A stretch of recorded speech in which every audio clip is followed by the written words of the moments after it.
তেলিয়ামুড়াতে GRP পুলিশকে নরমে গরমে manage করে দিনের পর দিন গাঁজা সহ বিভিন্ন প্রকারের নেশা সামগ্রীর পাচার চলছে, দাবি এমনটাই।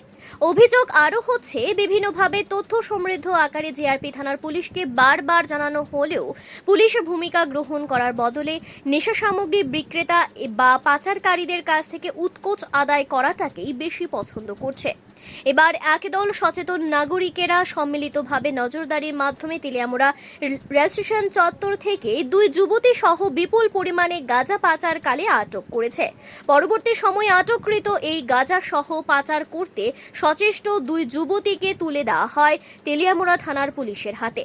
গোটা ঘটনার পরিপ্রেক্ষিতে ব্যাপক চাঞ্চল্য তৈরি হয়েছে এবং সাধারণ মানুষের অভিযোগ হচ্ছে, পুলিশের ওপর ভরসা হারিয়ে বা জিআরপি থানার পুলিশের ভূমিকার বিরুদ্ধে প্রতিবাদী হয়ে সাধারণ মানুষের স্বার্থের, সমাজের স্বার্থে তারাই অভিযান সংঘটিত করছেন।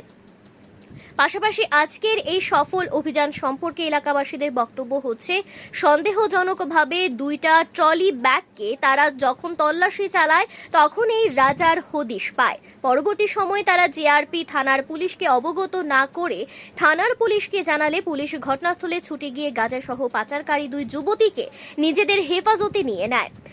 গোটা ঘটনার পরিপ্রেক্ষিতে চাঞ্চল্য তৈরি হয়েছে এবং দিকে দিকে প্রশ্ন উঠছে, কেন দিনের পর দিন তেলিয়ামুড়ার জিআরপি থানার পুলিশ নেশা পাচারে মদত জোগালেও ঊর্ধ্বতন কর্তৃপক্ষ ব্যবস্থা গ্রহণ করছে না।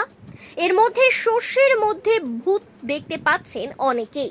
সে যাই হোক, এলাকাবাসীদের এই অভিযান বা ভূমিকাকে একটা অংশ সাধুবাদ জানাচ্ছে এবং অভিযানকারীদের তরফ থেকে দাবি করা হয়েছে, এলাকার স্বার্থে রাজ্যকে প্রকৃত অর্থে নেশামুক্ত রাজ্য হিসেবে গড়ে তোলার জন্য তাদের এই প্রকারের অভিযান জারি থাকবে।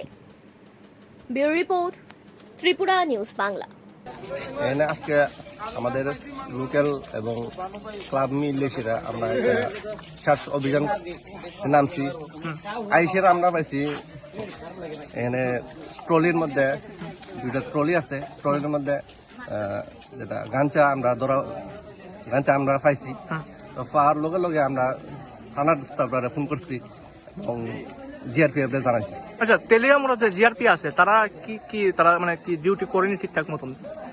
আমার জানা মতে তারা নামের মাত্র এনে ডিউটি করে, কারণ বিগত অনেক বছর ধরে এখানে যারা গাঁজা ব্যবসায়িক বা ড্রাগস ব্যবসায়িক প্রত্যেক দিন ব্যবসা করতেছে, কিন্তু অথচ তারা চোখের সামনে চলছে সবকিছু, এরপরেও তারা অ্যারেস্ট করে না।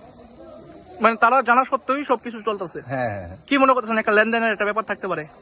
সম্ভবত হইতে পারে, কারণ নাহলে আমরা পাবলিক ধরতে পারে, তারা নিজের চোখের সামনে ধরতে পারে না, এটা তো কোনো মতে আমরা মানতে পারি না। আজকে আনুমানিক কত কেজি হইব গাঁজা আপনারা? আনুমানিক 30 থেকে 40 কেজি হইতে পারে।